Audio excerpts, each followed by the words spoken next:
Hill. Thank you. Steve. You said the operation was going faster than anticipated. What is your current timeline for how long the war will last? So look, as you know, Steve, the president and the U.S. military's initial timeline was about 4 to 6 weeks to achieve the full objectives of Operation Epic Fury. Again, to destroy their missiles and their ability to make them, destroy their Navy, permanently deny them nuclear weapons forever, and to, of course, weaken their evil terrorist proxies in the region.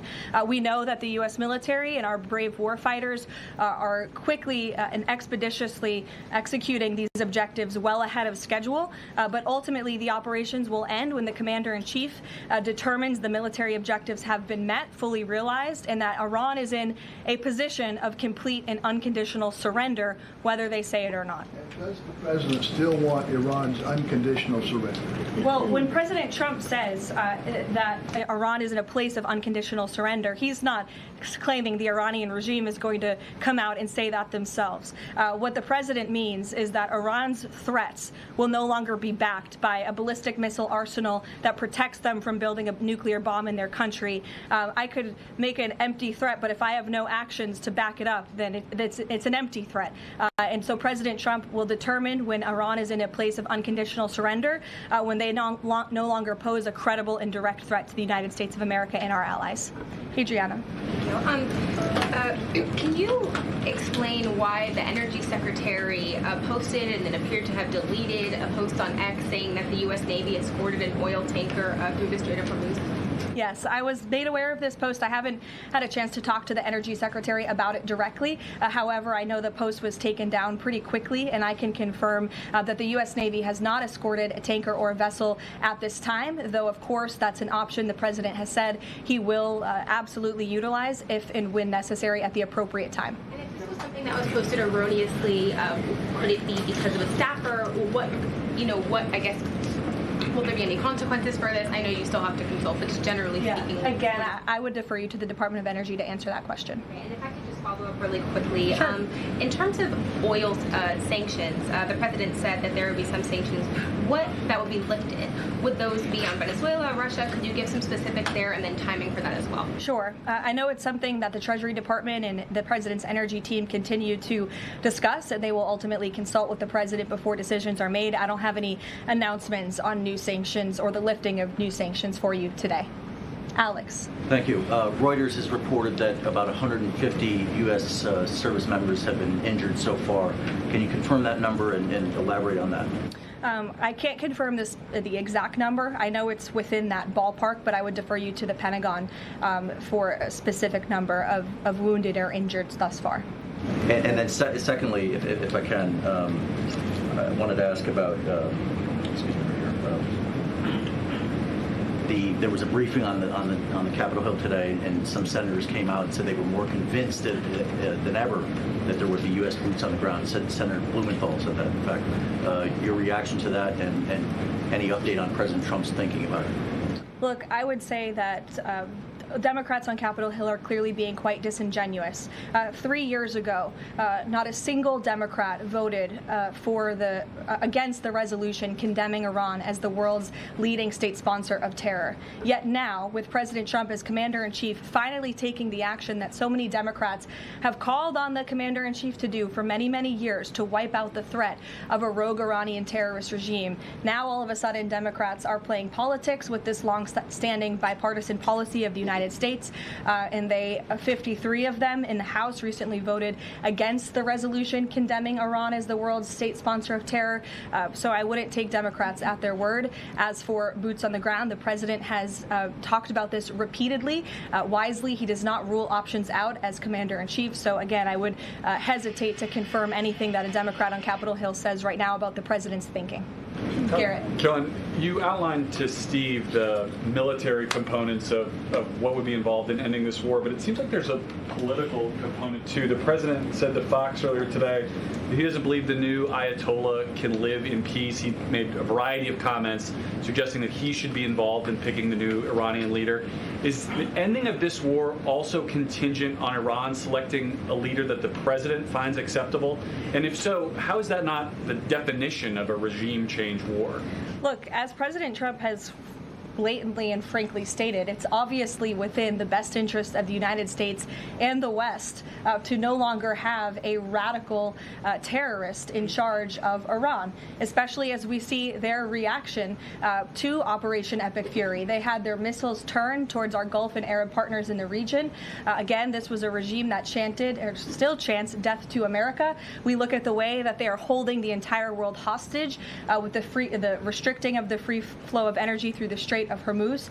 So the president, I think, is making quite an obvious comment. Again, as for the timeline of the military operations with respect to Iran, we have objectives that we have laid out that the commander-in-chief wants to see achieved. When they are achieved, then it will ultimately be up to the president to end this operation. Okay, so I think you're not exactly addressing my question, though. Is that political objective also necessary for the president to decide to end this war? Look, again, I just told you the objectives of Operation Epic Fury. When those objectives are met, the president will dictate the end of these operations when he deems that Iran no longer poses a credible threat to the United States of America. And again, it goes back to what does that unconditional surrender look like? Iran can talk all they want, and their words will be very empty when we've completely annihilated their navy, as we are doing, when we've taken out the threat of their ballistic missile capability, when we can firmly, finally ensure that they can no longer make a nuclear bomb to threaten the United States and our allies and our troops in the region. And that's what President Trump is ultimately seeking to do with respect to this operation. Karoline? Jennifer. There was a shooting outside of a synagogue in Baltimore. Do you know if the president has been briefed on that, and do you have any more details on what happened? I don't, but we certainly will get you more details, Jennifer, and I don't know if the president has briefed, but I'll check on that when I get back to the Oval Office after this. Sure. Thanks, Karoline. The president said yesterday for the first time that he had to strike Iran because he believes that Iran was going to strike U.S. targets within 7 days. And then he bumped that down later to 3 days. Where is he getting that? Well, that's not the first time the president has said that he chose to launch Operation Epic Fury because he felt as though Iran was going to strike the United States and our assets in the region first. Again, I addressed this in the last briefing. This was a feeling the president had based on facts provided to him by his top negotiators who had been engaged with the Iranian regime in a good faith effort. The Iranian regime was lying, deceiving the United States of America, clearly trying to continue their nuclear program to create a bomb that would, of course, threaten the United States of America.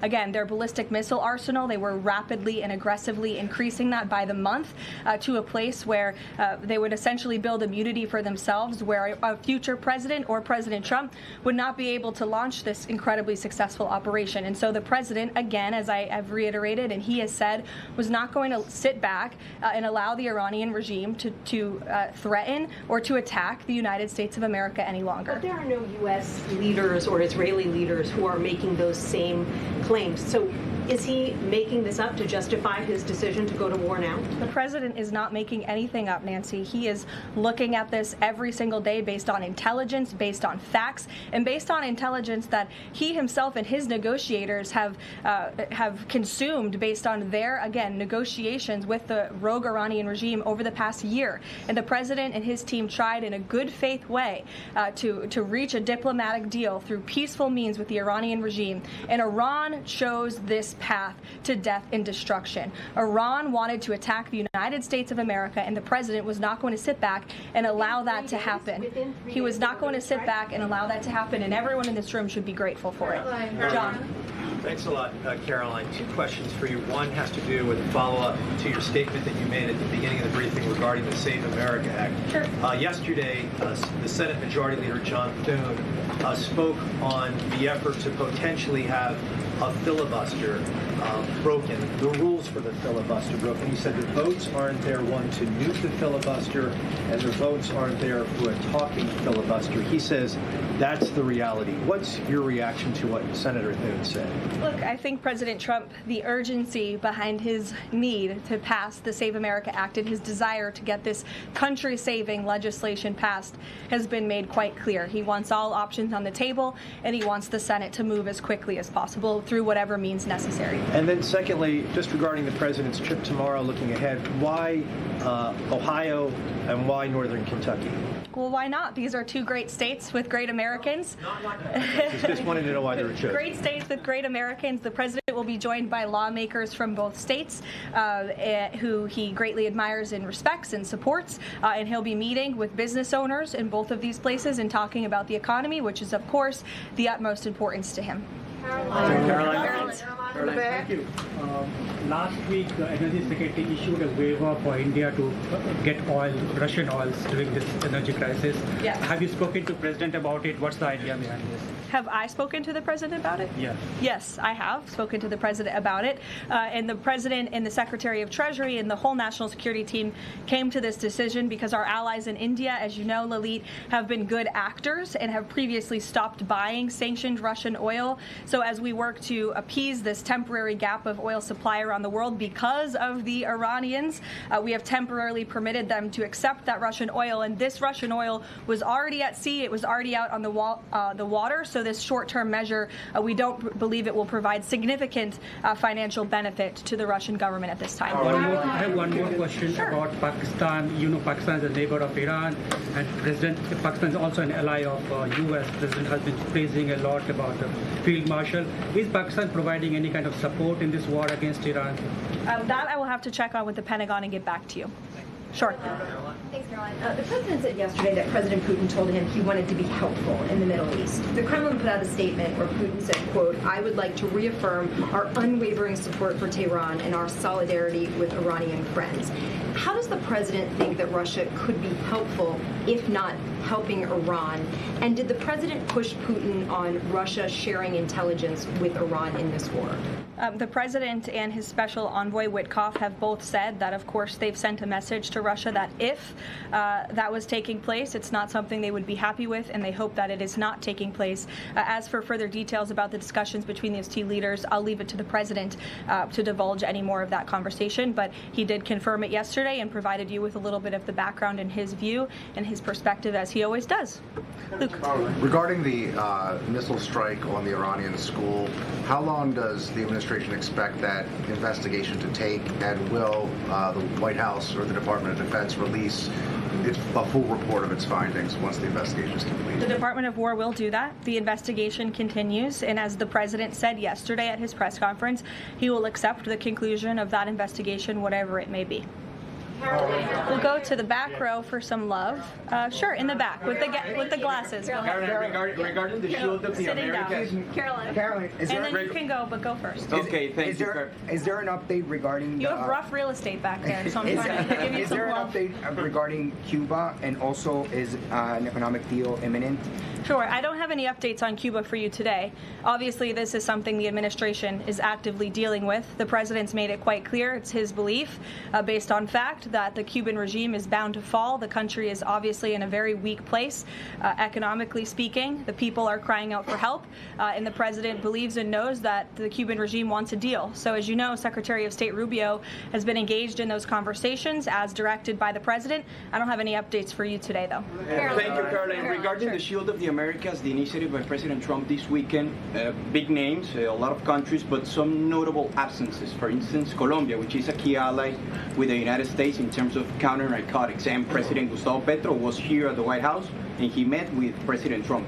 Why wasn't Colombia invited to the Shield of the Americas? I don't think we're seeing the level of cooperation we quite want to see yet from the Colombian government to invite them to the Shield of America's event in Pact, but we certainly hope that this newfound organization will expand and we can continue to invite additional member countries. But there was quite a few countries there. I believe there were 17 countries represented, 12 heads of state with the president over the weekend.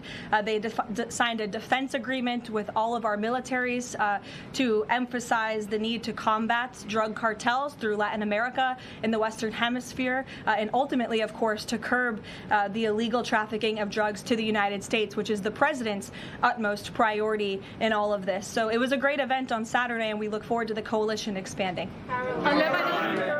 Kelly in the back. Caroline, thank you. Good to see you. I want to get back to another question that was asked earlier. It talked about the political aspects, but there's also the ideological and the spiritual aspects of what Iran has said for 47 years. Death to America, death to Israel. And we've just finished talking about the fact that terror has been around the world. Iran has been the nexus of that in so many ways. Has the president stated clearly to the American people why this is such an imminent threat in order for Democrats on Capitol Hill and Republicans and the American people to understand how imminent the threat was? I think he has, Kelly. I mean, you've heard from the president on an almost daily basis over the course of the past 10 days. You've heard it from me at this podium. You've heard it from the Secretary of War, the Secretary of State, the Vice President of the United States.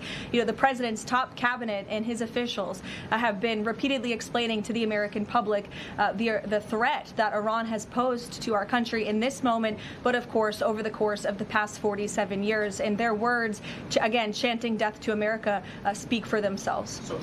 Go ahead. You can follow up. Why the division within the American people? I realize that we have the people are talking about the War Powers Act. They're talking about all kinds of issues.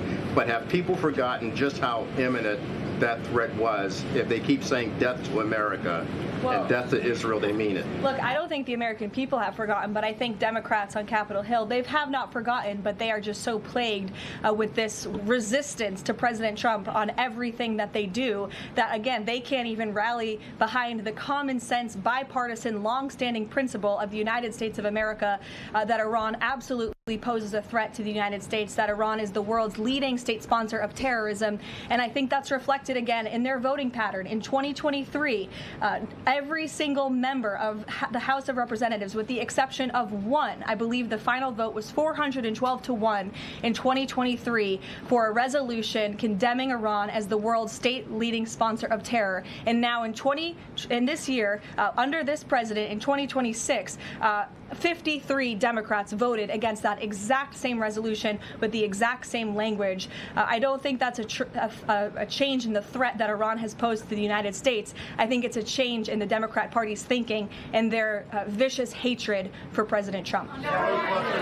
Danny. Sure. National threat level, following on Kelly, what's the national threat level right now because of this death to America, death to Israel issue? I believe the Department of Homeland Security and the FBI have repeatedly and continuously provided updates on the threat level to the homeland. I don't want to speak on it out of turn from up here, but of course, the federal government is continuing to coordinate and partner with local law enforcement agencies across the ground to thwart potential threats to the homeland. This is something the administration obviously takes very seriously. We are thwarting threats that, frankly, most Americans don't know about because they never make headlines, but that's the great work that the Department of Homeland Security is doing, and it emphasizes and underscores the point of why Democrats need to fund and reopen fully the Department of Homeland Security right now. Danny. On the Iranian school, why did President Trump say yesterday that Iran may have Tomahawk missiles when there are only 3 other U.S. allies plus the U.S. that have those missiles and therefore could... Look, again, as the president said yesterday, he will accept the conclusion of this investigation by the Department of War. I know there's been a lot of speculation in the media about who may be responsible for this. We're not going to get ahead of the Department of War and the conclusion of that investigation. The president has a right to share his opinions with the American public, but he has said he'll accept the conclusion of that investigation. And frankly, we're not going to be harassed by the New York Times, who's been putting out a lot of articles on this, making claims that have just not been verified by the Department of War, to quickly wrap up this investigation because the New York Times is calling on us to do so. Thank you. Hi, thank you so much. Karoline, with the DHS currently under a partial Democrat shutdown, does the administration have any specific concerns about potential impact on Homeland Security or intelligence monitoring of sleeper cells inside the United States? And do you have any comment on the bombing, the 2 individuals that bombed New York City or tried to? Yeah, it was absolutely despicable to see that attack in New York City. I know the FBI is investigating, and the Department of Justice and SDNY have announced they are charging those 2 individuals and alleged terrorists, and I know they won't rest until justice is sought in this case. Daniel.